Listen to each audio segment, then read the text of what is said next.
we go. How was that for a flashy intro? I've needed to practice my videos for that. I haven't played that for a while, but hopefully it's a sound check and it's working.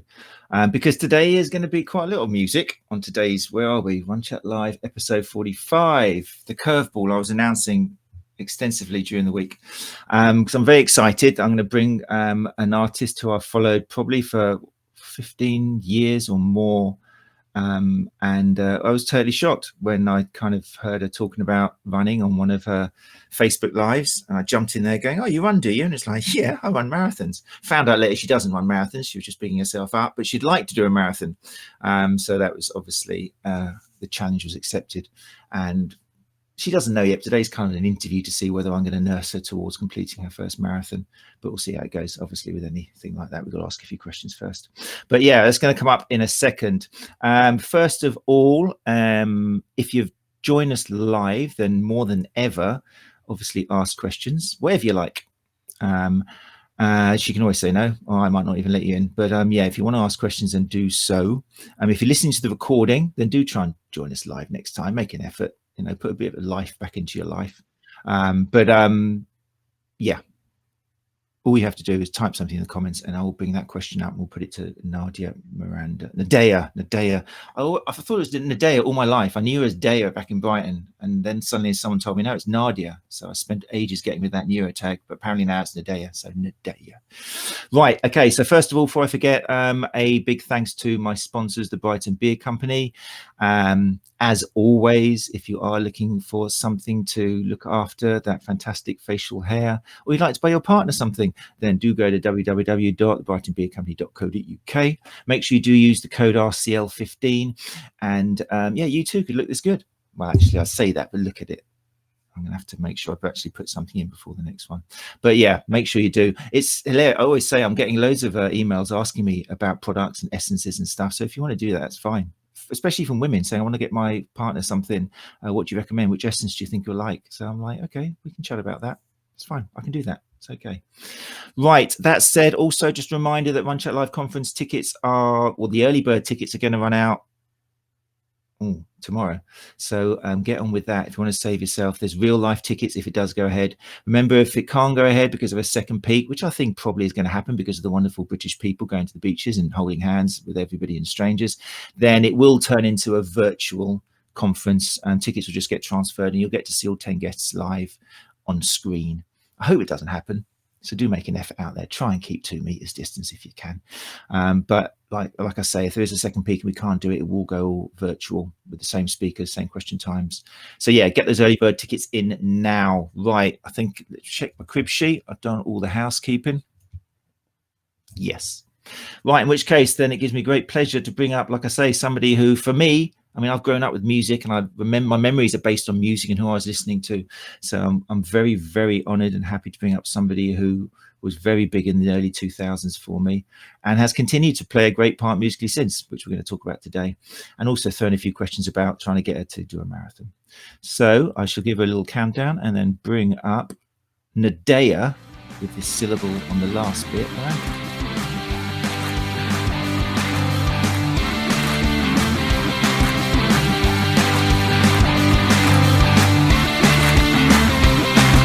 Go. You're in. How are you doing? All right?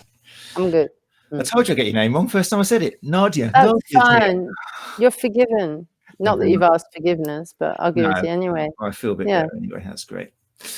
So thank you so much for, I was saying off air just for saying yes. I just put it in as like a comment. Oh, you're a bit of a runner, are you? You should come on the podcast. And then you suddenly went, yeah, okay. I was like, what? Really? Yeah, I'm easy. What do you want? That's fine. That's great. I figure everybody should do stuff for everybody in this period, in this COVID land period. Exactly. And talking about that, where are you spending COVID this year?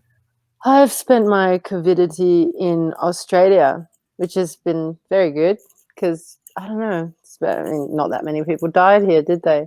So, there's not that many people here to begin with. And there's, social distancing is matter of fact. It's just, that's how the cities are set out. There's no one around. Yeah. No, I remember the first time in Australia years and years ago, landing in Cairns and just looking for a skinny road, and just every road was just like 5 times as wide as anything here, and I'd never found a skinny road, never found anything over 100 years old either, but it was just amazing. So yeah, I understand that. I never went to Melbourne though, just spent too many days in Cairns and Sydney, but hey, maybe one day. Right, okay, so we're going to take a nice trip down memory lane. I'm going to ask you some questions about obviously where, well, not where it all started, because I remember reading something. Okay, let's start before, because apparently there's a pre-Lovegods. Apparently you existed before the Lovegods. What did I read last week? I read in an interview or something that you actually, at the tender age of 18, when you moved to London, you signed a major label, but you found the, quote, hit factory mentality less than creative.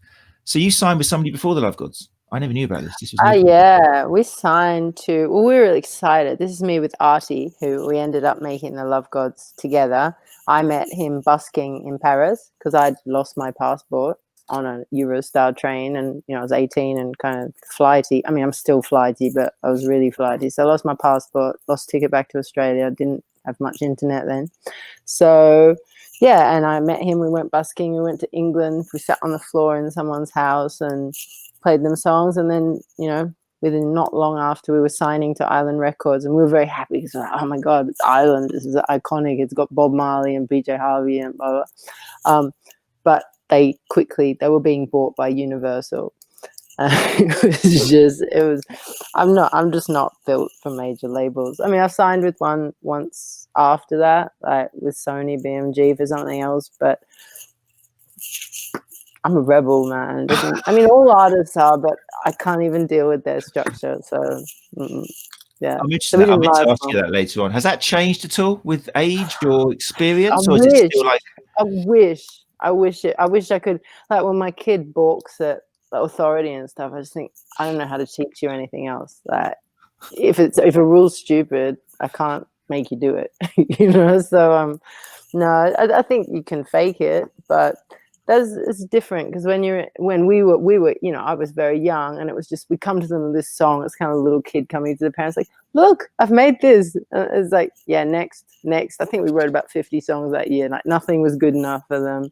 So it's almost like, oh, let's have a record company that act like your parents, and then let's just play that thing out. So afterwards, not that they were bad or anything. It was a great apprenticeship for us in learning how to write songs. So we got a lot of good songs out of it. I think we were about £500,000 in debt before we'd even mixed an album. So before it's come out, before it's mixed, they just threw money at projects. And so by the third change of MD in 2 years, the third one's like, I'm not taking on that debt. So he's like, done, which was good for us because we were not particularly, we weren't happy in there. The person we signed with had moved on because people move in record companies really, they kind of company hop. Yeah. And then we thought, let's do it all ourselves. And that's when we, started Lovegods. Yeah. I need to do one thing for me if you can. I don't know if it's your left or right, but I want you to move one that way. Yeah. Because otherwise all I'm seeing is I've just got my logo. You can't see it. Obviously it was on my screen. That's okay. It was just masking. That good? Okay. Hey, does his name ring a bell? Matt Barsh from Brighton. Hi. I mean, not so very many people, so many names. Not many. No, you know what it's like. You get older. You might have met Matt. Matt, if you're in here, then it might have been in a fitness capacity. It could have been just Brighton. Matt was the owner of Riptide Gym along the seafront. I think I might remember. Fantastic bloke. And if you don't follow him already on Facebook, then get to it because I think you'd appreciate his political stance in a number of ways. Is he cute? Yeah. I would. Yeah, I would. I would for his mind. I'll look him up. I'll look him up on my phone while we're talking. He was in Riptide Gym with Mystic Mike. There we go. Mystic Mike. Wow. There's so many names came out of the woodwork. Some people I can't even mention. Some people who I think aren't upset. There was a few people who, who came along. But yeah, Matt was very keen. He said, everyone had such respect for you. He ran the Funky Fish Club too. Oh my God, you ran so many things. How many things did you run? The names from Brighton. And now you just run. Is that right? He's a runner now. No, Matt's well. There's a massive story there with Riptide, a tragic story. Because it started falling down, basically. It just started crumbling away, and I don't think the government did their bit, or the local government, to look after him. And now he turfed him out. But he set himself up in Hove Park, and still very much involved in the fitness community. He does strength and conditioning for a lot of runners. So if you do come back and do the Brighton Marathon, for example, then Which Matt I will. well, we'll Once see. I'm allowed to leave Australia. Yeah, You know? then Matt will be involved in that. So yeah, thanks for coming, Matt, and I hope you're well. Yeah, definitely follow him on Facebook. I mean, I don't read the newspapers with regards to kind of any of the politics going on. I just read Matt's feed, and that's fine. That's my confirmation bias ticked.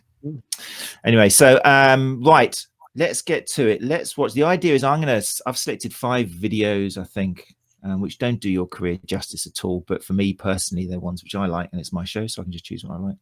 And then so I'm going to play a bit of it, not all of them. I'm going to have to remember to switch them off, because as soon as I put these on, and I just kind of disappear into them. But I'm going to play them and then just have some feedback from you about what you remember from them, what was going on then, anything you think people might want to hear. Make sense? Is that cool? Yeah. Yep. Good. Right, let me find, and I've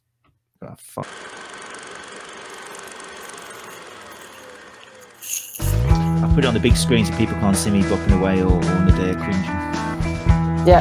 Just don't know whether they will scream, but they can still hear us. So you're welcome to talk as and when you see stuff.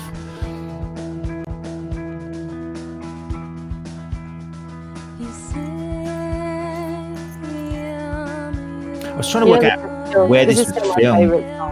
This was filmed on Fun Loving Criminals tour. And some of it's shot in Brighton. Yeah, probably coming home, because there are only 2 places where we slept. We had 2 houses throughout Britain, and that's after every show we'd either sleep at one of those houses, because we didn't have any money to pay for hotels.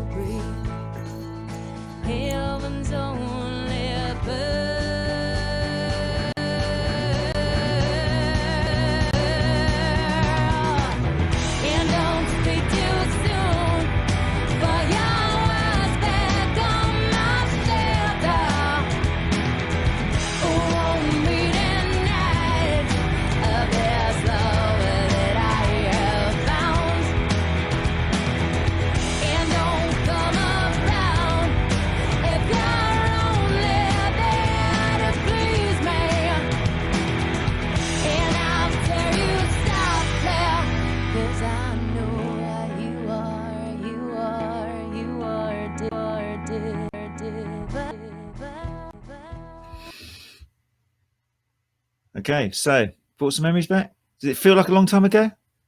Well, I just always think it's ironic, because it's still my favorite song to play. Like pretty much every concert, I still play that song because I freaking love it. I just love that song. And then I feel bad. I'm like, wow, you wrote that when you were 20, and like since then you just written nothing good. But I've written lots of good stuff. I just still have a love affair with that song, because I know it just wouldn't enter my psyche to write a song in that format, because like you've got formats that you write, and that one just didn't fit to one. Like it starts out like a folk song, but then it just goes off in, I don't know, a rock realm I would have preferred to spend most of my life in. Yeah. Really? You would have preferred to stay there? Oh, that's interesting. Oh, we'll talk about that later. Yeah, I would have, yeah. Yeah, that's interesting, because it's fantastic following. I'm hoping we get a progression today. Well, we definitely will, because that compared to your latest is like flip the coin over. But it's not in a way, because it's still, well, we'll talk about that later on. I think that's part of your dynamic when you pair up with other people, whether it's Nouvelle Vague, whenever you team up with someone from a different genre.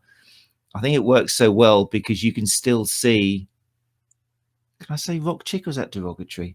No, rock chick. No, you can still see. It's the highest accolade available. It's what it is. It's still there, whether you're doing a bossa nova mix or an electro kind of Bauhaus pop thing. You can see that if you flicked a button, it would still turn into heroin, because it's all in the background there, which is, I think, is one of the beautiful things about it that you've done.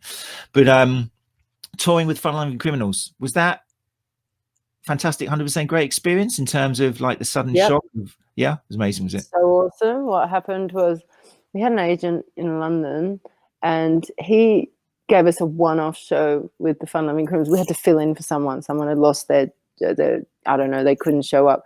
They had to do it, I can't remember where it was, somewhere like Wolverhampton, or I don't know, it's not a tiny place, but we went and played this, and they saw us play, because we had one song called Such a Star that people just lost it over, because it's very funny, and it was a mockery of like Star, a kind of, X Factor and all that, and it was very funny, and so people always responded really well. So they must have come out and watched the show, and then they asked us to do their tour, which is very rare, because we would like fresh kind of nothing, really nothing, and they took us on tour, and we got like, we basically financed that tour by selling a little EP we sold for £5, and that's how we financed the whole tour. And it was just amazing. It was such good stages, such good reception, and unfortunately for them, I think their sound engineer was a super stoner, so we always sounded way better than them as a support, because we had Joel, who was, you know, our sound engineer and my partner at the time, and he was so freaking good that, you know, they were brilliant musicians, but we just had amazing sound. So I think that helped us as well. Fantastic. I want to play, it's the same song, but one of the things I love about you in particular is, I mean, do you have a preference for singing live or making a video and recording, or is it kind of both? Live? Give me proper live any day. I think so. I get that impression. And also I wonder whether it's because you just sound so goddamn good live, your ability. And this video, I'll play a little bit of it, and I want to know how you got the sound, or I don't know, but I'm going to play, it's the same song, and you can tell me where it is and what was going on after. I just bring a little clip up here. Let's bring it up there.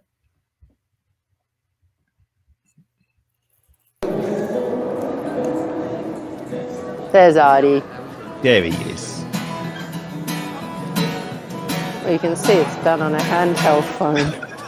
The sound is so good. When you start singing, I'm like, okay, where are these hidden mics? This must be a mock-up studio. It's not a real shot, but you can hear the people in the street. No mics, it's someone's phone. Amazing.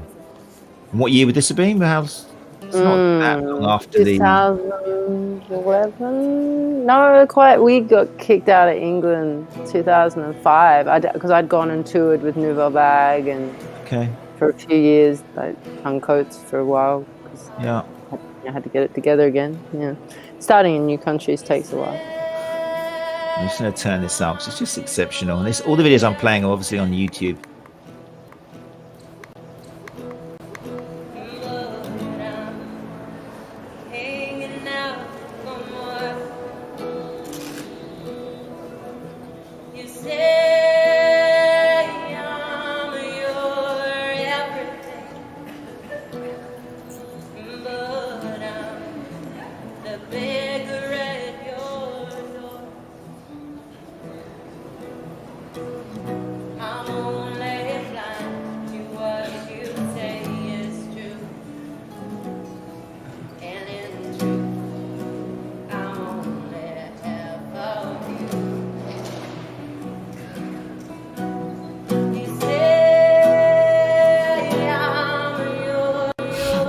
He's just worshipping you there, isn't he? I mean, it's so appropriate, I think, physically and metaphorically. You know, we got married. Well, I don't know if it was before or after that, but it's... No, when I was 19. We were already divorced by this video. Oh, really? Well, yeah. We got married for papers. I shouldn't say that, but never mind. That's all right. No one's this only goes. Nobody cares. Nobody freaking cares. Let's give it that. So that was in Paris. Obviously, it was just just a street gig or something? No, I started when I was putting my first solo album out. Kind of the prelude to that, apart from getting on a lot of good support tours, was just playing these concerts in the street, secret concerts where I'd organize a location and just play, and people would rock up. And I thought that would be a good one because I was like, wow, it's got like reverby and it's a big glass thing. It was a really hard space to work in terms of the sound. It wasn't easy. Oh, yeah, but then strangely, that little street video, like, yeah, it's had a lot of people look at it, which is amazing because I don't know who took it, but I'm very grateful. Oh, really? You don't know who took that video? It's just out there. Yeah, it's just because like if I look up heroin, that's the one that comes up, and I'm like, that's so good. That's funny, isn't it? Yeah. Right. Let's okay. So I hope for people watching or listening, obviously, if you're listening to the podcast, which many more of you will be doing, then you can't see what's on the screen. I apologize for that. But if you're enjoying the song or it's kind of kicking up some old memories, then everything I'm playing is available on YouTube. Just look up the name of the song, and they're pretty high up in the search results because they're so popular. Right. We're going to come back to that. You've already mentioned that you've kind of been kicked. Why did you get kicked out of the UK? Can you say that live, or is that? Yeah, I can say that. Basically, it's a bit messy. It's like RTI married in France, we moved to England, and I never quite sorted out English papers. And then I got to this like crossroads where I was like, oh shit, I'm a bit stuck here, so I should divorce Artie and marry Joel. And we were all living together. So messy, yeah. And it was messy. And then I did that, and then I had a breakdown, and I ended up calling like British Home Office and going, this is a paper marriage now, in my insane fury. And they were like, right, got married for papers, which I hadn't that time. First time in France, yes. Second time, no, it was real. But anyway, I got banned for that. That was a big mistake. So me plus authority doesn't work out. So I got kicked out for a couple of years. That's fine. But it took you on to great things afterwards. Maybe it was all part of destiny. Paris was awesome. Anyway, we'll go back to Paris. Let's go to your questions, your time. My questions, because you got me on this show because I'm such a fantastic marathon runner, and I told you the only thing I knew about marathons is this book. This is a wonderful book. Good. Yeah, I've nearly finished this one. Haruki Murakami, my son's called Haruki, so I rate the guy. What I talk about when I talk about running, this is a fantastic one-day read which looks at the similarities between the creative field, like for him is writing books and running. And I remember one of the things he'd always say is that I always make sure I've still got more fuel, like I've stopped before I've run out, because I want to have that impetus to get on with it tomorrow, which is why he limits himself to 4 hours of writing, and doesn't matter where he's at, so that he's still got that drive. He stops what he's doing. The same with running. He doesn't push it till he's absolutely ruined. He stops, but he knows he could do more, but he doesn't. And I really enjoyed that. And all the theory made me want to run, but I never actually got it together. So that's why we're here. You're going to convince me. So first things I want to know is, because I'm a rickety old soul, I read about old soul, I didn't say old person. You get pain, jointy pain things. And they always talk about glucosamine and chom blah, blah, blah, blah that goes with glucosamine. Can you please give me the lowdown on what these things are meant to do, and if they work, and should I get them? Okay, so glucosamine chomblom sulfate is one of the go-to. Huh? What's the real word for the chondron? Chondroitin. Chondro means cartilage, and it says chondroitin. Okay. Yeah, it's kind of the go-to. Are you taking some now? Have you got some in that water? Have you?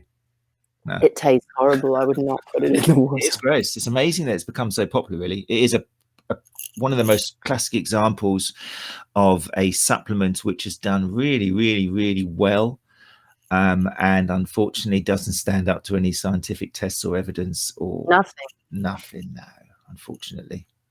Yeah, I'm sorry about that. But the good news is now you know that we can concentrate on more evidence-based strategies to deal with. So what is it you suffer from? Do you get achy joints? Do you? I'm not going to talk about this shit. That's not sexy, man. It's like not sexy. No, since Runchatlive, this is not pajama party. Right, exactly. So I guess this is not a sexy show, but it's like jezza joints, geriatric joints, and particularly the hips have always been like that. I don't know whether it's because I did a lot of gymnastics as a young person and put a lot of strain on all my joints, because I'm 6'2". I'm probably 6'1" now. Time shrinking, but. Yeah, I don't know whether that is what caused a lot of the kind of weakness or what, but every time I'd start running, and when I'd start, I would just go, okay, well, I'll go for a run, and I'd start at maybe 5K or something. And then the pain in the hips and the shin splints and all that just made me go, this is surely not my thing. Okay, fine. And it's a common thing. And joint pain's horrible. I mean, typically when people think about joint pain, it's a good example of what we're surrounded by. If you look it up, then people say, oh, especially if you get to a certain age, they go, oh, it's wear and tear. It's because the cartilage at the end of your bones is worn away, and it's bone against bone. And they get all these descriptive kind of metaphors and stuff, which, if anything, which just makes you hurt even more. So the most important thing is to remember that there's plenty of people where the studies show, if you do an MRI or something and you look at bones and the amount of cartilage that's left, cartilage wears away naturally as you get older. And in some people it wears away quicker, but those people aren't necessarily in pain. So there's not a good link between lack of cartilage and pain at all. And most of our joints, particularly in the knees, there's more than enough cartilage. You can afford to lose quite a fair amount.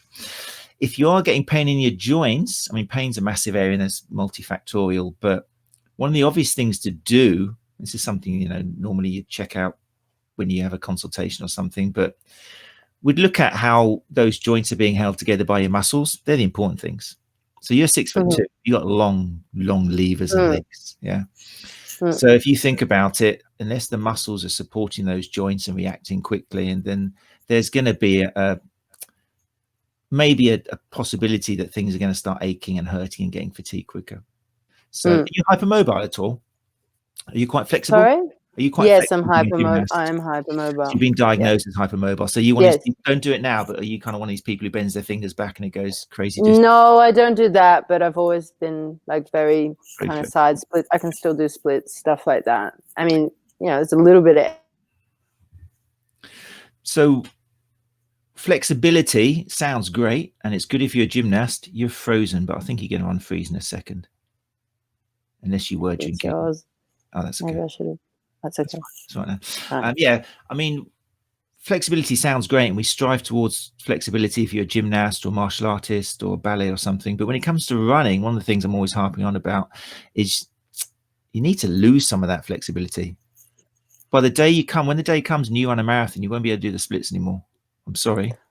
Oh, really? I'm fine with that. I'll forfeit it as long as my joints don't hurt. Yeah. No, I mean, as you train, a lot of your training is going to be strength training to strengthen the muscles around the joints, and you will lose flexibility. But running, we talk about, it's a bit like, at the moment, you're a bit like a slinky. Remember the slinky? Yep. Which is great, but it's not so great for running, because if you try and bounce up on slinkies, it's just no good. We want to make you into a pogo stick. Okay. Yeah. Well, because that's the thing. Every time I start doing, like strength training, I'm like, oh, I'm losing my flexibility. This can't be good for me. Enjoy it. Expect it. I used to do martial arts, and I was very flexible. And my only party tricks, I was a terrible dancer, but I could jump into the side splits or something. It was like, wedding, great, Matt. There goes Matt again. Woo! And I remember as I gave up martial arts and got more into running, then progressively my appearance at weddings on the stage got more and more painful until I just couldn't even walk back to the bar, because I just lost my flexibility. Because if you get stronger at running, you basically become more like a pogo stick. So you land and you bounce like a big, powerful spring.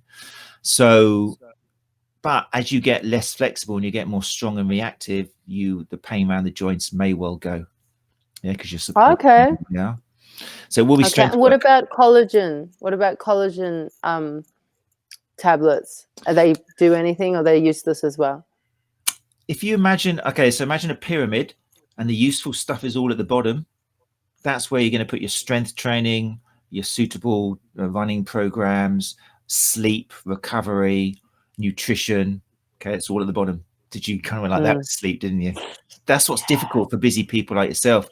At the top, in the little bit at the top, that tiny little peak at the top of the pyramid, you can have supplements, because we're not sure about whether they work. You could have often some of the stuff we always run to, like acupuncture, foam rollers, stretching, all these little things which people do, but they just devote too much time to it.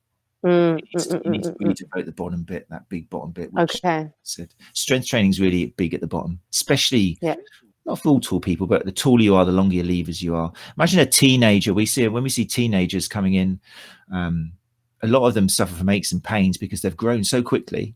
Long, gangly kind of girls and boys, but they haven't got that muscular control over their joints yet, over the muscles. They're kind of all floppy and teenager, and that's what we need to do. That's why teenagers need to do strength training. Is your son going to be tall, do you reckon? No. He's a tank. He is so muscly. He's going to be a really muscly little thing. Yeah.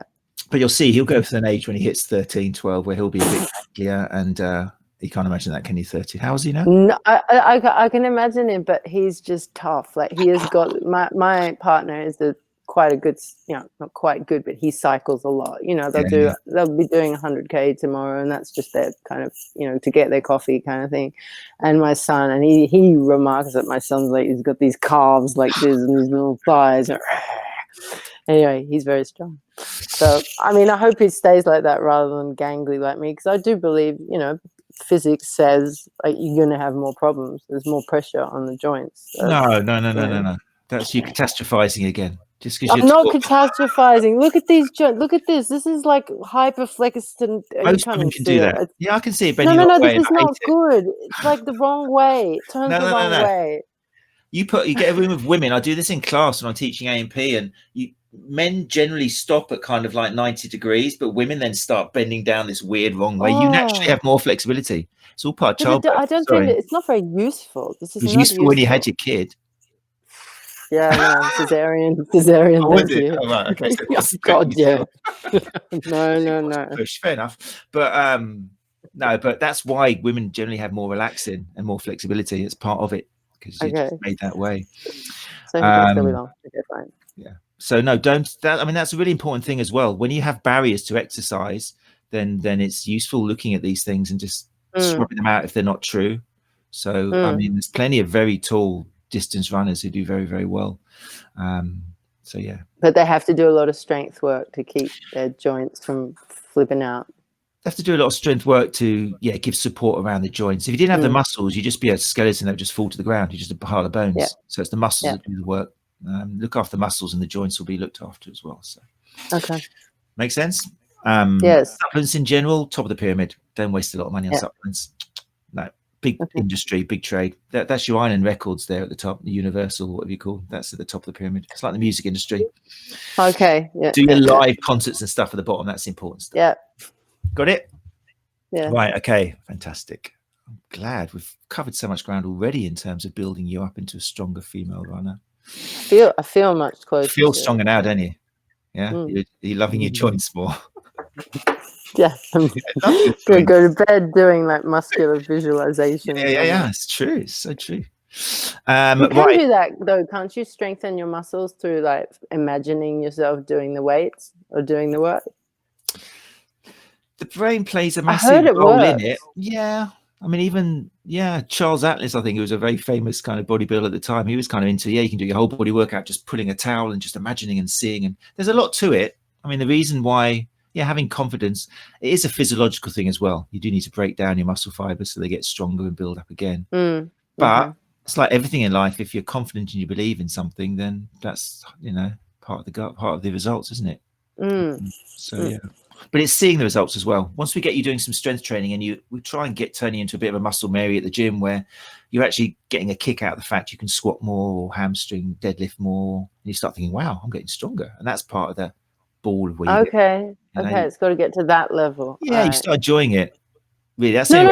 I do enjoy that. I do enjoy getting stronger and stuff, but I have to use weights. Yes. Yeah. But like, this is my weight. Don't show me one of the little 1K little dumbbells. This is my weight. This is my two. This is one on one side. But it gets tiring after a while if you're doing it with everything. I keep two on each side. It's light, but it's that's all you got in COVID.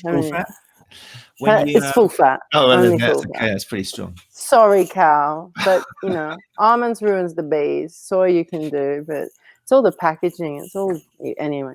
We won't go there now. Different. You may be surprised at how much weight you need to lift, because you've got to lift to failure. So you got to stop. I go what? Lift to failure, but that's like about 10 kilos, no? There you go. On an arm. Yeah, you got to lift. Snap. No. See, that's why we need to get rid of this on my poor joint. Okay. No, you won't snap. No, your body's much stronger than you think. I'll try it. Wow, it's just gonna turn serious. It's good. There's a lot of baggage there we need to get rid of on Nadéah. Psychological damage of my own thinking. On there. Anyway, let's move back to Paris. Okay, let's play. I mean, this video, when I found out that you were involved with Nouvelle Vague, I'd already listened to and enjoyed, because I just loved that.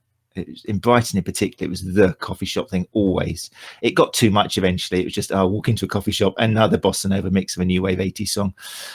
But listening to you singing this song, and it was just exceptional, because I love the Violent Femmes anyway. So let's just put this up for people who aren't familiar with it.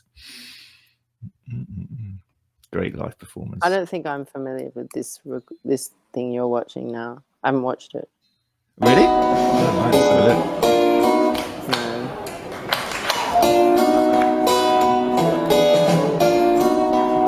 this is a good example of what I mean, where you can take someone and make them sing kind of this sort of song, but the rock chick will always be in there.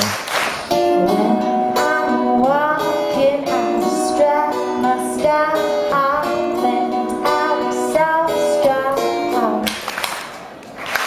I'm high as a cat and I'm just a mile. I stop to check you out. Let me go on like a key blister in the sun. Let me go on. Big hands, I know you're the one.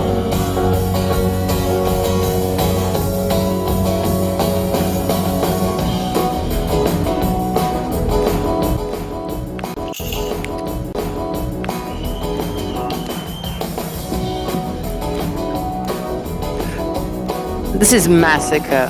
Seriously. Like I freaking love the Violet Femmes, and when I had to do this song with them, I'm like, this is abuse. Like this is that's what I think. But seriously, I always tease Mark Collin, like any gig I play with Nadeah and Becky, I'm like, this is the best thing he's ever done.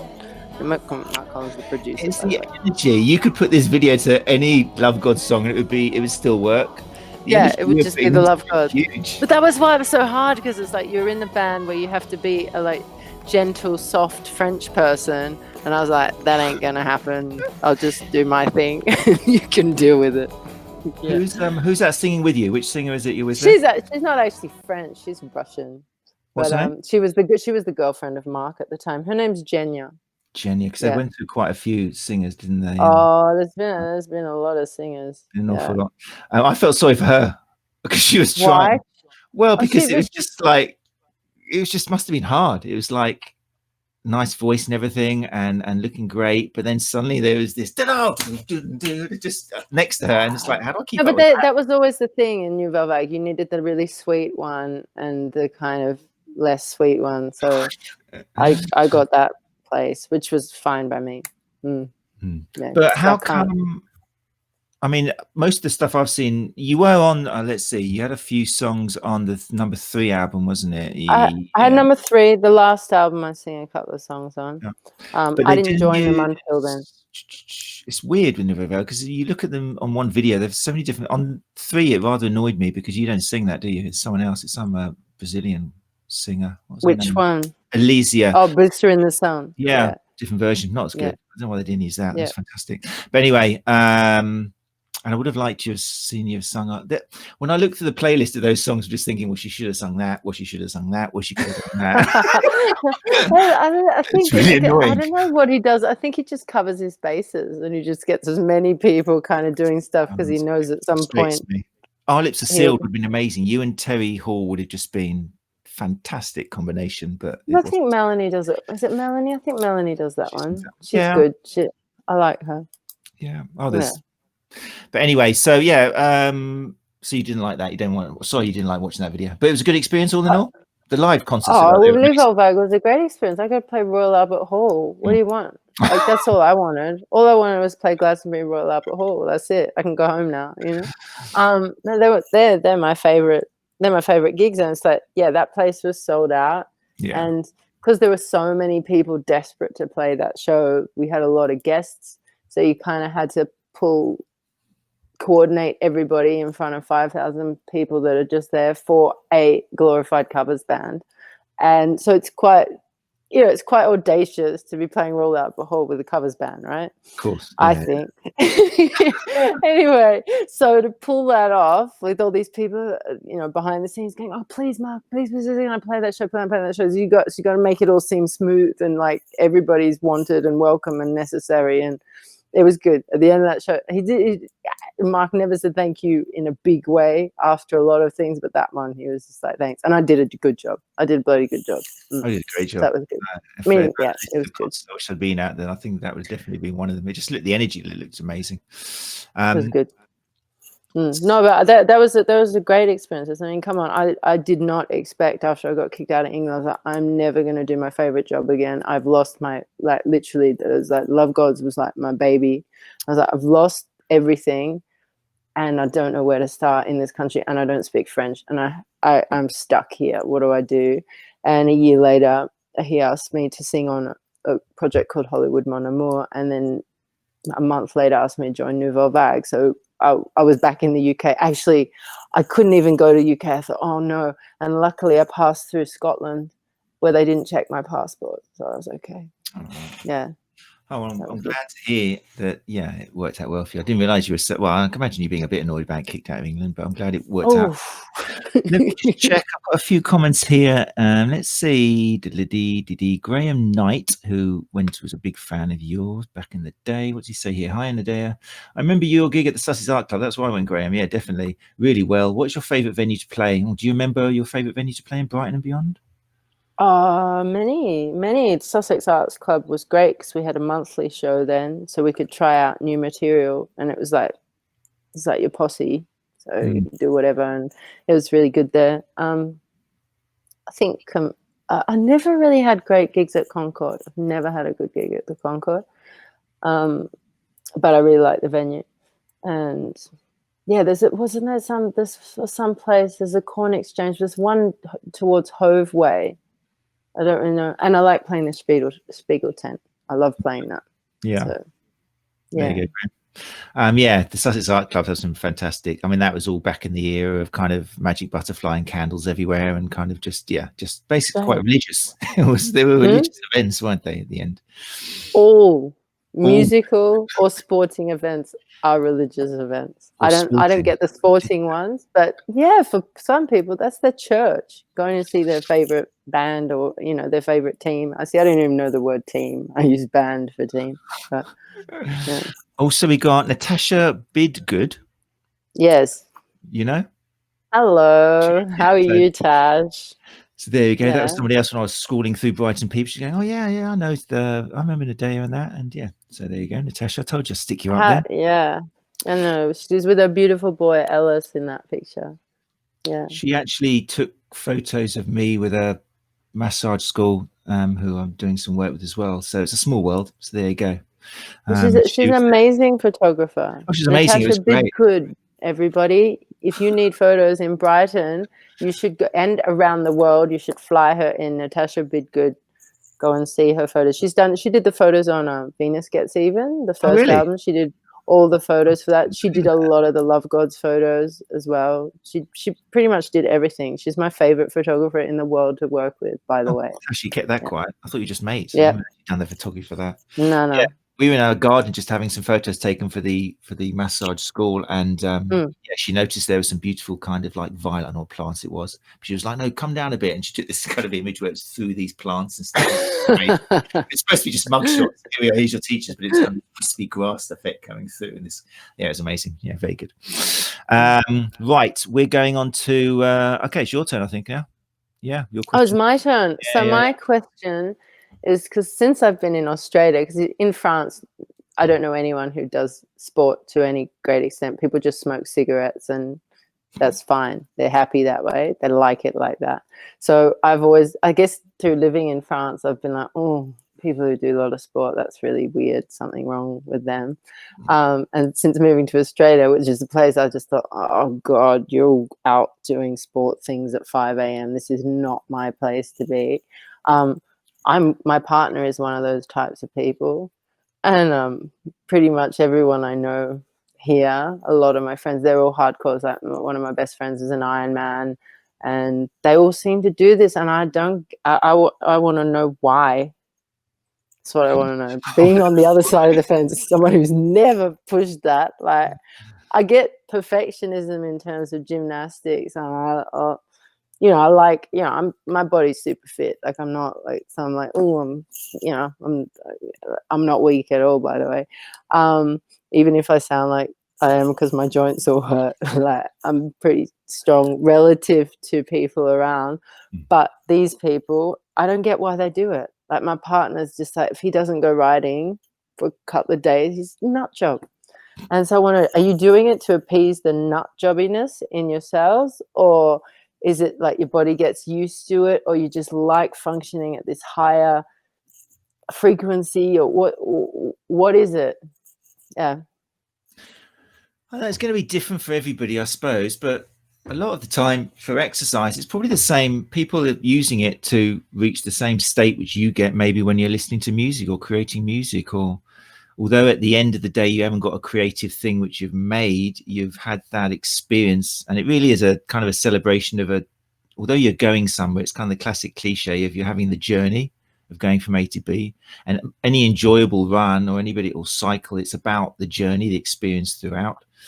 There was a nice quote from a famous runner. If you want to, what was it? I wrote it down actually. If you want to win something, then just do 100 meters. But if you want to experience something, then do a marathon.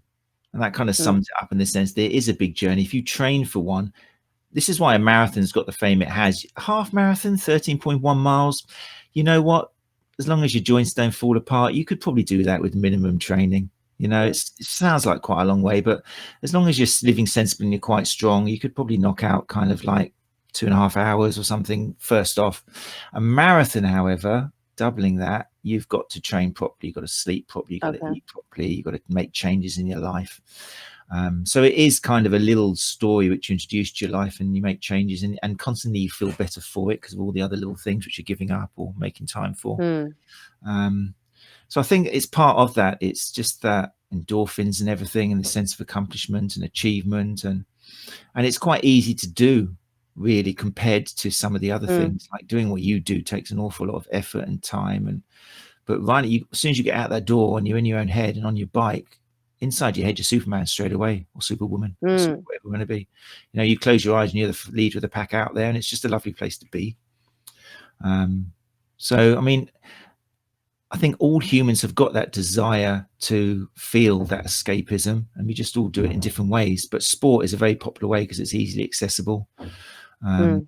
So, but it is something you can learn and you can change. Not everyone's born with the endure kind of gene. Studies have shown that it's something once you start doing and getting into it. I mean, some people go too far the other way and they get addicted to it and they can't exist. And like you say, they become a nut job if they don't do the exercise.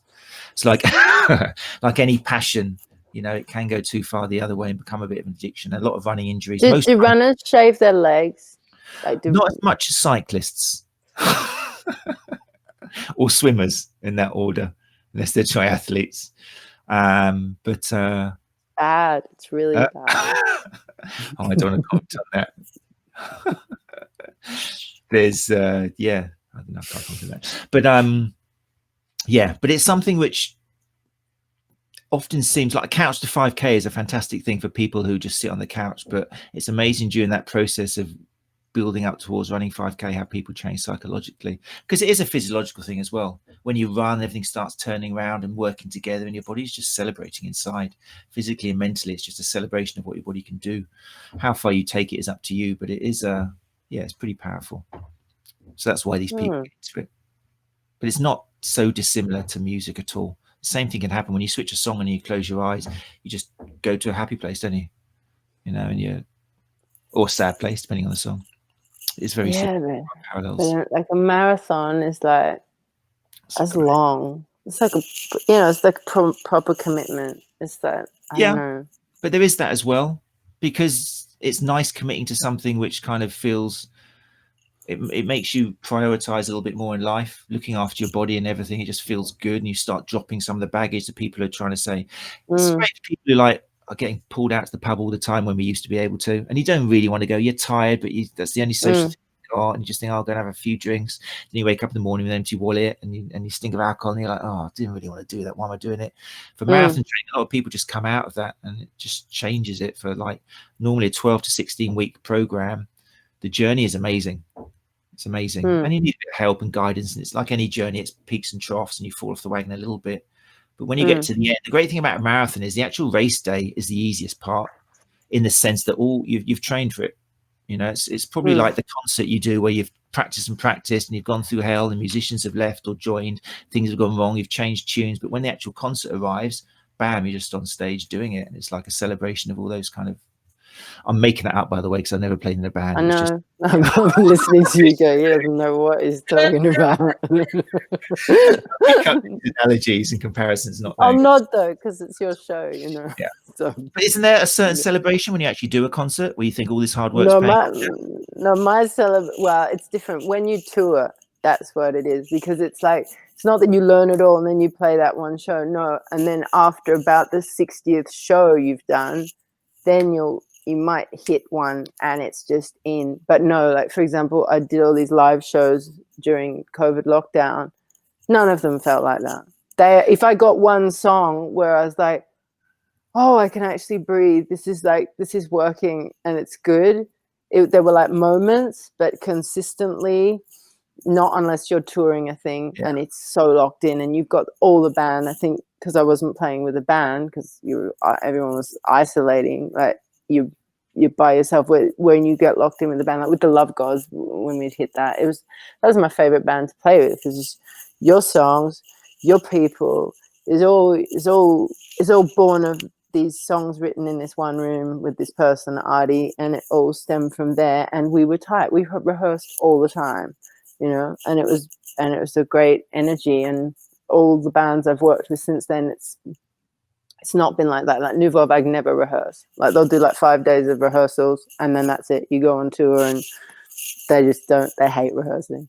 And my bands, they all rehearse, but and when they were tight, they're super tight and it's great, but it's not the same as you're just with that same team of people. But no, it's rare. It's really rare unless you're touring. You don't get all that preparation for one show and then it's amazing. So it's not the same as marathons in that way.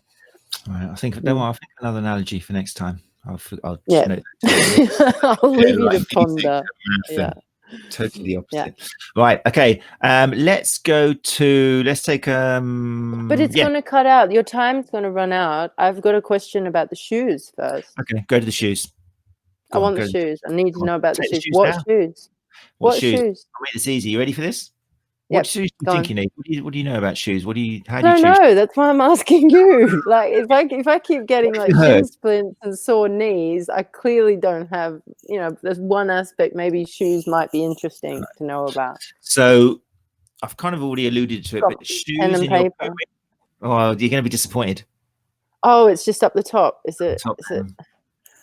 Because some people run with no shoes, don't they? Aren't there like no shoe runners sometimes? No elites. Okay. It's one of the competitions. It's a fad. It's a fad. Okay. There's a place for it maybe in training, but yeah, until we see a world champion in any event apart from Zola Bud, which was like years ago, win anything, then you can't boost in it. Okay. But in terms of shoes, it's a very good point. Unfortunately, the only shoe science out there is being disproven. If you go to a shop, I know it's like in Australia, but it's getting a bit better in the UK, but they kind of go and talk about this overpronation thing where depending on when you stand, if your arch drops down to the floor, then they say you're an overpronator. And when you run, if your arch stays up too high, you're an oversupinator. And if your arch stays in the middle, then you're perfect. You're a perfect human being to run. And unfortunately, as my cynicism suggests, it's just a load of bogus again. So it's rubbish. Yeah, unfortunately. What we do know about shoes is, and it's not very exciting, but you need to wear shoes which are comfortable. Okay. Thank you. That's really helpful. That's amazing. Can you imagine a shoe shop trying to sell $100 pair of shoes based on that? Are these comfortable? Oh, they're the perfect shoe for you. You're like, really? I'm going to go down the road where they have a treadmill with a flashy machine and lights. And they're going to talk about overpronation and oversupination and moments and forces and vectors. Because they just need to be comfortable. Well, it's an important thing because a lot of people, unfortunately, they do go to a shop.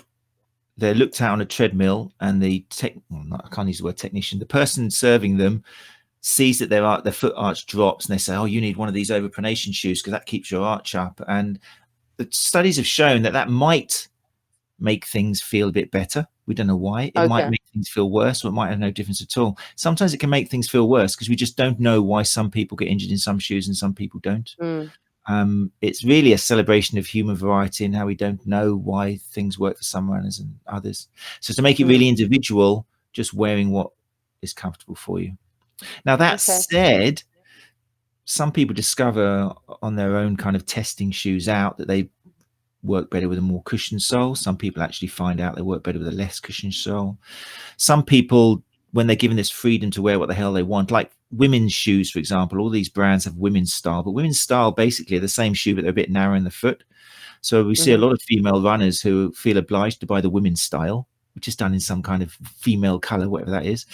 And then they're not comfortable, but then they try on the men's shoe, which is slightly wider in the forefoot. And it's like, oh my God, I can breathe again. So it's not being dictated based by what the shoe companies kind of suggest you should be wearing. And there's all different factors like how high the heel is, which can make a difference. So it's finding a brand that works for you. But again, if you're getting pain, then the type of shoe is something we can play around with. But 70 to 80% of problems like shin splints and most running injuries are more to do with inappropriate training, like you're doing too much too soon or too often. That's the big one. And what would be a distance you'd start with? It depends how long your bit of string is at the moment. It depends. Just something which is comfortable for you. If we were doing a 16-week, I mean, anyone can train for a marathon in more or less 16 weeks, as long as you just climb that hill slowly and start off at a sensible pace now. We normally recommend that in that journey, you obviously you can run 5K, you can run 10K, and then you can run 10 miles and 15 miles. But it's just that little climb. Normally before people start on a 16-week program, we make sure that they can comfortably run, obviously 5K. And in part of their training, they do a comfortable half marathon. But that can all be part of the 16 weeks. That's all good. Okay. Your eyebrows raised at sleep and recovery, which is one, which has got a lot of science attached to it. We know that as soon as you get less than 8 hours sleep, then your risk of injury goes up. 8 hours. Isn't that crazy? When was the last time you had 8 hours sleep? A lot of hours sleeping. There's a lot of hours. I think the first time after having my son, the first time I got 6 hours sleep was when I caught a plane back to France. And I was like, wow, this was amazing. So, yeah, no, I don't know many people who get 8 hours sleep. Especially kids. No, it's true. And all the successful runners I know who, after having kids, manage, not all of them, but a lot of them, it's because they've got a very obliging partner who's basically doing all the stuff in the background to look after the kids and stuff. And it's very tricky, but not everybody. Some people can get by on less sleep, but it's, if you're training for a marathon, then one of the biggest factors we say, if you want to get through, just do what you can to improve your quality of sleep. It might be earbuds, eye mask. It could be switching off the webcam with the kids screaming if you've got a baby, just making some changes. Maybe during the 16 weeks, just letting your partner know, look, unless you want to see bitch from hell for 16 weeks, whether it's male or female, you've got to step in here a little bit because I'm going to do this marathon and you're going to have to take a little bit. So you have to have the goal, though. You have to book in for the marathon to keep your inspiration up. Yeah. And even if you are with somebody and you have got kids or something, they've got to be part of this plan. They've got to realize that you are going to get a bit grouchy. You are going to need to fit the time in to do the runs, and they're going to have to sort of help a little bit. So it is, for couples, it is very much because if you start getting stressed out and arguing, that's again a form of stress which is going to take its toll on your body. And that's where injuries come from. If you're stressed out, you've got to throw the monkeys off, to use a corporate expression. Right. I've got to play a bit more of your music. Are you okay if we shoot a little bit over? What's your next commitment? Yeah, that's fine. Okay. I just want to make sure I get a bit feeling.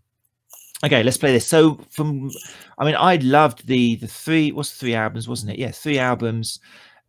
Kind of let's play it and I'll talk about what took you down this style. Let's have a little go.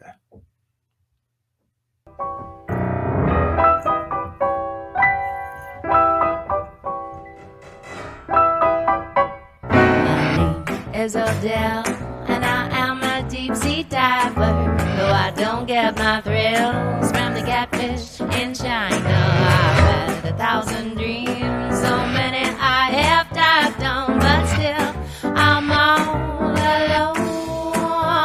Can't you see? It's possible and so probable. And by the way, it must be incredible and so bettable in every single way. With a little love, he'll be home before the day can turn to night.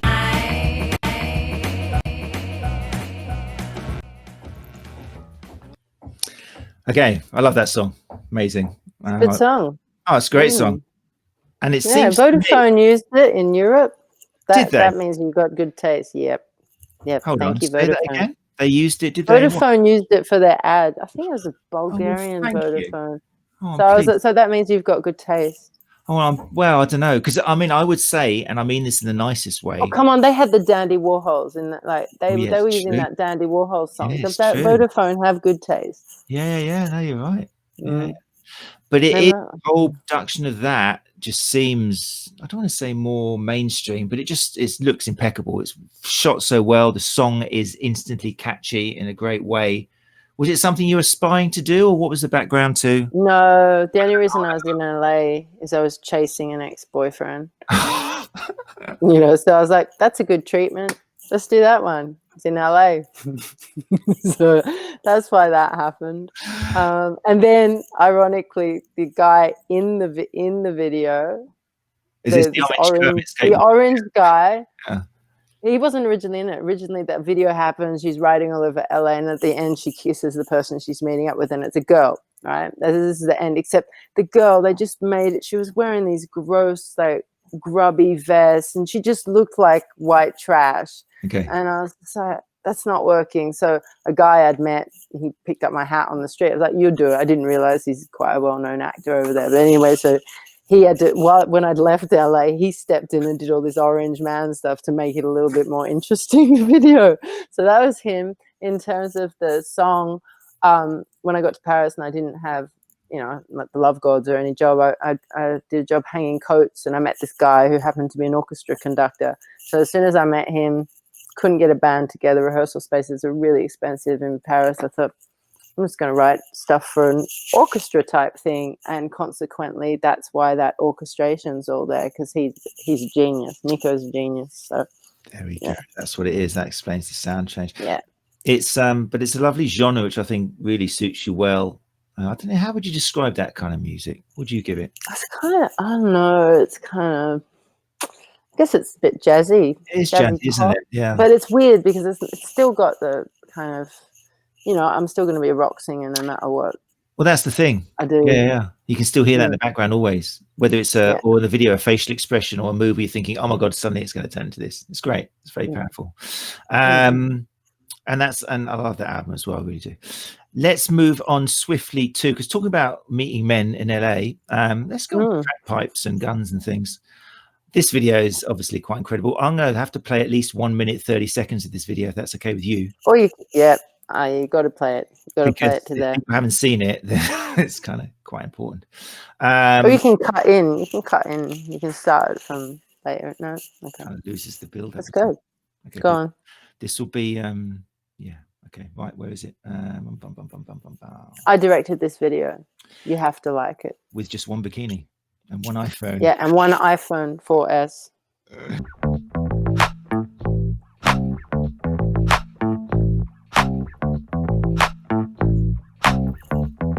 Met a man with a crack pipe and a gun in his hand, What a scene, but it seems to me he's done all he can, All he knows is the dragon's throat and the master plan.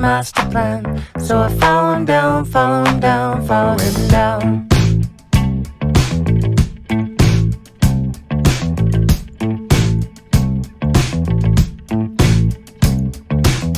Knuckle wide in the dead of the night, no place to run. Yellow thighs, no surprise, he's been having no fun. Tunnel vision down a rabbit hole, well it's all he knows. Still I follow him down. Still I follow him down. Oh,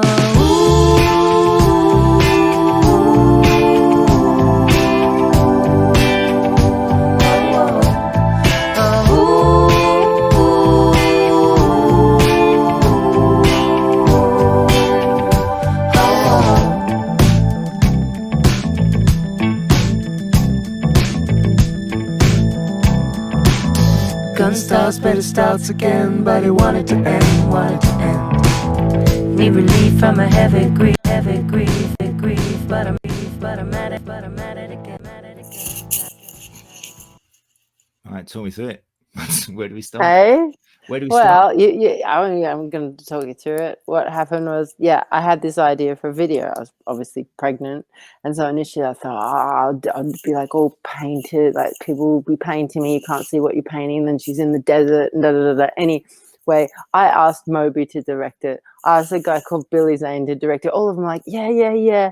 And then when they saw that like Billy Zane have to be painting on my body, he's like, oh, well, I'm finding it really, he's an actor, by the way, but he wanted to become he was becoming an artist at the time. He's like, well, like a spatula on the tummy, like I paint with spatulas, it kind of won't work. After spending 3 hours discussing it with me, I'm like, okay, cool. Write to Moby, hey Moby, da, da, da. And he writes back going, yeah, send me your idea. Send it, no reply. And then I do it, I film it with this one guy, and he doesn't get the camera angle right. So I just like a kind of chick who's drunk too much and has a bit of a pot belly, and that's it. And I was like, well, that's not the look I'm going for. So I've got no money left, no more kind of contacts. I'm like, oh shit, okay, I'll do it myself. And seriously, getting the right angle, like I probably had to do, 15, 20 takes. So you have to squat so that when you come up and there's the big reveal. When you're talking about strength work, the next day I could not walk because I was a heavy baby. But anyway, and the girl who did the makeup, I think I paid her about 60 euros. She was genius. She directed me to do like kind of stuff with the makeup you'll see later in the video. Anyway, so it worked out really well, despite, I tried all kinds of avenues, and I ended up having to make it myself. Including Billy Zane. What a great story. Yeah, I'd known him years before, and then I ran into him in LA, and I was like, hey. Was he the guy with the gun and the crack pipe? I can imagine Billy Zane with a crack pipe and a gun for some reason. But no, he's more suave than that. I don't think so. Anytime he picked me up, he's no, not like that. No, what about the lyrics? Where did that come from then? I've listened to the song a few times. It's amazing. And for me, that beat in the background, in your live performances on Facebook Live, there's so many times where it's beautiful the way the song comes together, because you'll click something and that background beat will come in, and then you'll start playing a guitar if you're standing up, or the tune will come in it. And that song's very much like that. It's just wonderful, that kind of bass tune going through it and then everything being layered on. What's the lyrics behind it though? What's that about? Where did they come from? The lyric, when I was having my breakdown at the Lovegods and stuff, I at the end, I got married to Joel. I'm just telling you everything because whatever. I got married to Joel. I was like insane. Like I didn't sleep, I didn't eat. I'd lost the plot. And I was at the beach dancing every night because I was mental, and I see this guy sitting in a car, and I think he's smoking something, and literally he was masturbating in the car. And because I was so nuts, I had no fear. So I just walked up to him. I'm like, are you okay? Like, do you? And so for me, that was the thing, met a man with a crack pipe and a gun in his hand like that. And so when I came out of my craziness and I moved to Paris and everything had settled down, I wrote down all these titles of things I thought, no one's going to believe me. So hence the Venus Gets Even album that had songs like Pinot Noir and poetry, even quadruplegic, all kinds of things that people be like, that's not real. And that's how this one was. I met a man with a crack pipe and a gun in his hand. That was the title. Well, it's his penis in his hand. Oh, I see now. Yeah. Does anyone else know that? So deep. I don't know. It was obvious to me. On that video, I can show you that no one listens to the lyrics and says, oh, what she's saying actually is the gun is a penis. This doesn't become no, then it's used. It's a metaphor for addiction, and how you try and save someone, you generally go down with them. Yeah. Was it controversial at all? In the sense of women pregnant like that dancing around in a bikini? I don't think it should have been, but did it I don't think anybody got to that point, because people have a 10-second attention span. So I would get to radio interviews and I would go, have you seen the clip? Yeah, it's you in a bikini. I'm like, you haven't watched the clip. Really? Go and fucking watch it, and then you can talk to me. Yeah. Sorry, I'm not going to swear, but description on the video. I think someone added, maybe it was you, but it said, look, okay, I wrote it. More than a minute, 30 seconds. Because that's the whole point of it. Yeah. That's a huge statement. Well, the thing is, the thing is, I would have to, in retrospect, I would have had to do, there's various things I could have done that would have helped. But yeah, it happens where it happens, and most people don't have the attention span to get to that point. That's so sad, because it's such a power. I don't know whether were you making a statement there? Was it a little bit of? Yeah, because you're pregnant. Well, there are multiple things I was talking about. One is the selling of an image on Instagram, Facebook, whatever. Like, you're selling, this is what you're selling, but this is what's really going on in your life. Like the juxtaposition of that. Number two is I'd be walking down the street pregnant and suddenly people are looking at you weirdly, or they'd be looking at you one way and then they see you pregnant and suddenly they change. I'm like, what's the difference? I got like this from having sex. Like, why am I suddenly like on the shelf? I mean, I get it on a biological level. I'm non-impregnable, but you know, like that shift was just so drastic. So it was multiple things that I was working with. Yeah. I would love to have seen a study of guys watching it and seeing their reaction at a minute 30, whether they had their gun in their hand and then suddenly dropped it. Well, that's the thing. Well, my friends are just like, I knew there was something coming because your boobs are not that big. Well, that's a couple of things you can notice. If you followed you for a while, yeah, there is something which loyal fans would go, hold on. Yeah. But for anyone who's like, I mean, obviously, I think sometimes for a lot of guys, until you've had kids, you just can't be expected to admire. I mean, for a guy who's had a kid, like I've got 2 kids, when you see that, it's like amazing. It's like a celebration of female body and everything. Guys who haven't had kids yet, that's like whoa, what's going on? There should be a title. It depends. There are some people who actually like really like find women who are pregnant not by them very attractive. Don't know. You have to go into their past to work that one out. But yeah. Talking about messages and comments in terms of, I mean, your latest thing, which I need to finish up on because I realize we're running out of time, with the Nadéah and Becky. You got it. It's only taken me an hour and 12 minutes. Again, I'm hoping people, if they do watch these videos, there's been such a progression of difference. But I think in terms of like a message behind it, I'm going to play a little bit now in case people haven't seen it. This is from your new album, isn't it? It's from an EP. Yeah, so it's available on Spotify, but that's about it. And well, we'll just say the name of the album at the moment, Dream Bitches. Oh, Dream Bitches, yeah. Which I'll ask you about in a second, but let's play a little bit first of all.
Okay, that's where your career is to date.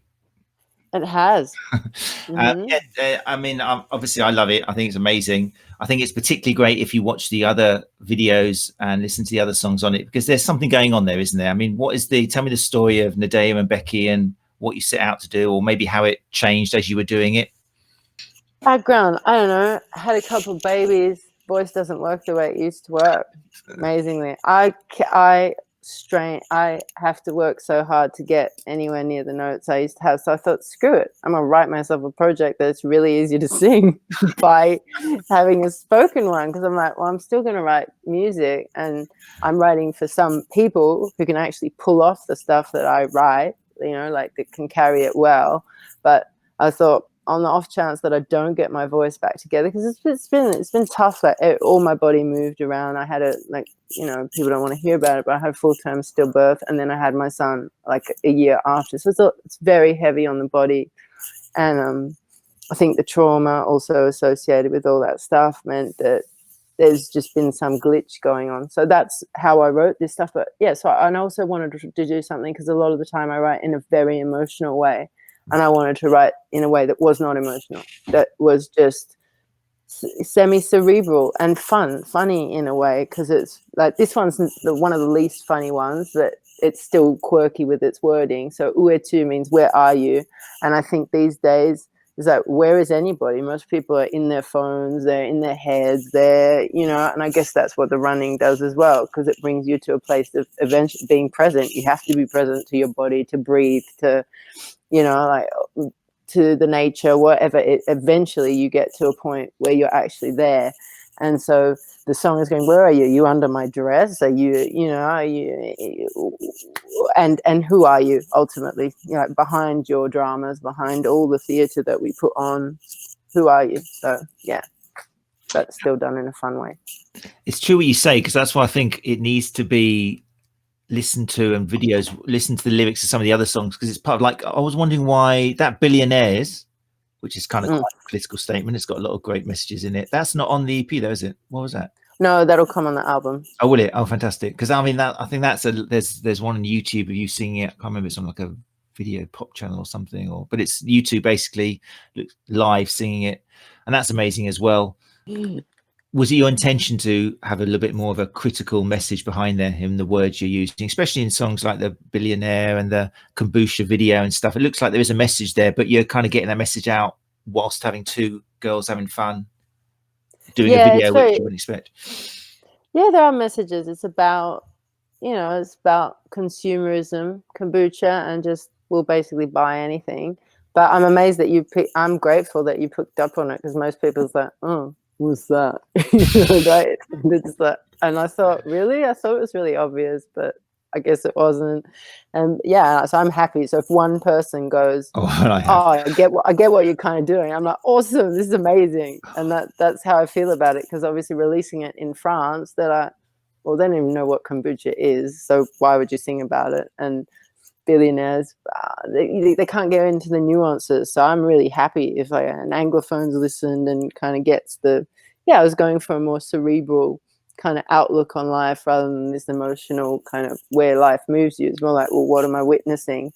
And yeah. Well, I think in England at that point, maybe it's just us because we're used to that kind of thing, I don't know, but yeah, it comes out, and it's a great pairing, I think, because how did you meet Becky? She was with Nouvelle Vague, but was it kind of more directing before or something, or was that how you met? I think she sung on a couple of albums. I know she's only done a couple of concerts with them, but I'd originally contacted her to direct a video for me for Milk Teeth, another album of mine, and then I said, oh, can you sing on? And she's got a really good voice, and I liked it, and I liked that she had the British side, because the songs were written with a very British, they're meant to be sounding British in my head, so she matched perfectly, so she did that. But we'll see how that whole thing goes. I think for the English market, I mean, she's great, and it is like that mixture. I mean, yeah, she's got, and she manages to hold the screen with you, because she looks like she's got enough attitude as well.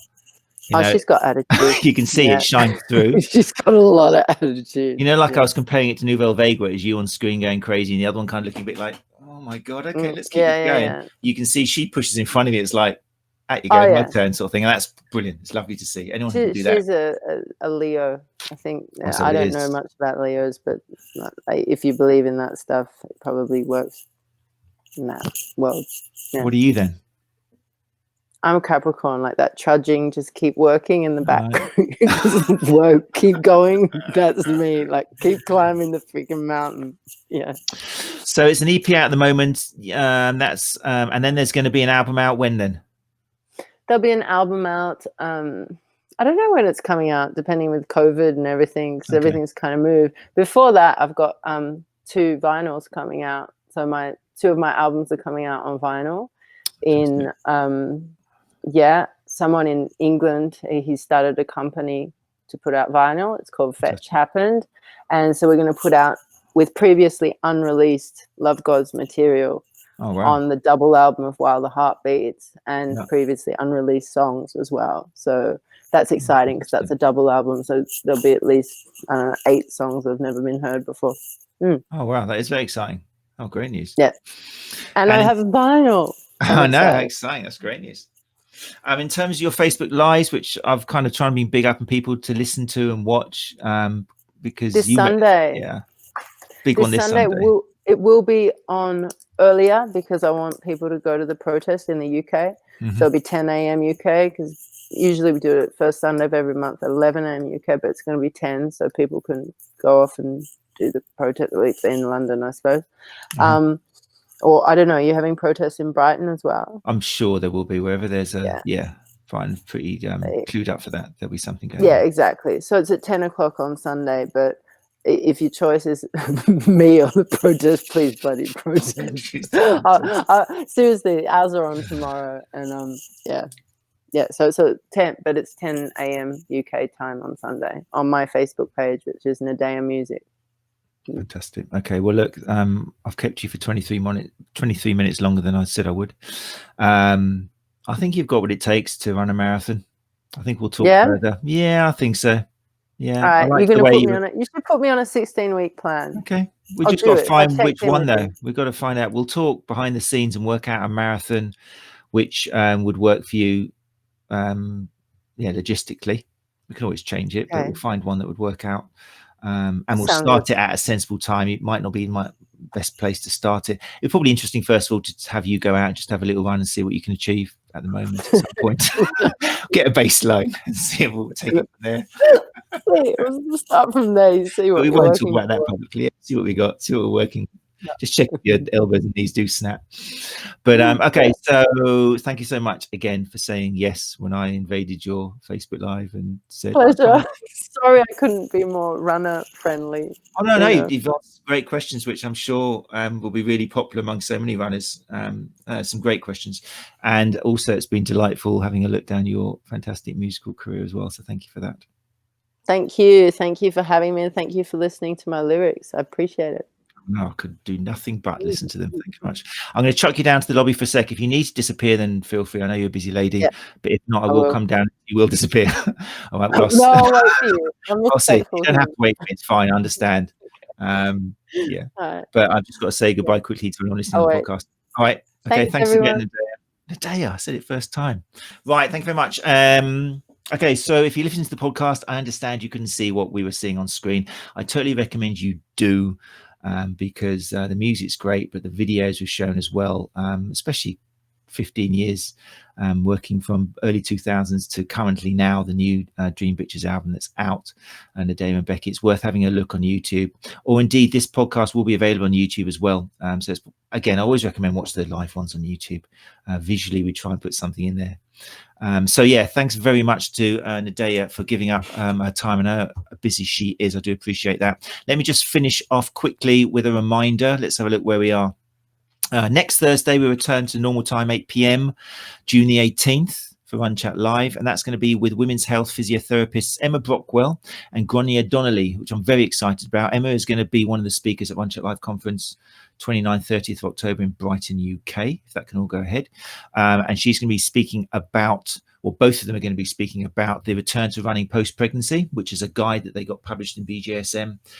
Something that was very, very necessary, which didn't exist before. It was all a bit, what do you do? How many weeks is it supposed to be? What should we look out for? So it's really going to be useful information for both therapists who work with female athletes and female athletes, or athletes in general, just to clarify a little bit about guidelines for returning to running post-pregnancy. That's it. Remember as well, Runchatlive tickets are for sale. Do get in there. Your early bird discount finishes, I think, tomorrow. So you can go to rcl2020.eventbrite.co.uk. That'll be there. Right. Hour and 26, longest one I've done so far, but it was very much worth it. Thanks again, Nadeah, for your time. And guys and girls, I will see you hopefully Thursday, 8 p.m. next week. Take care. And thanks as always for listening. You're listening to Runchatlive podcast, putting the evidence back into running injury and performance.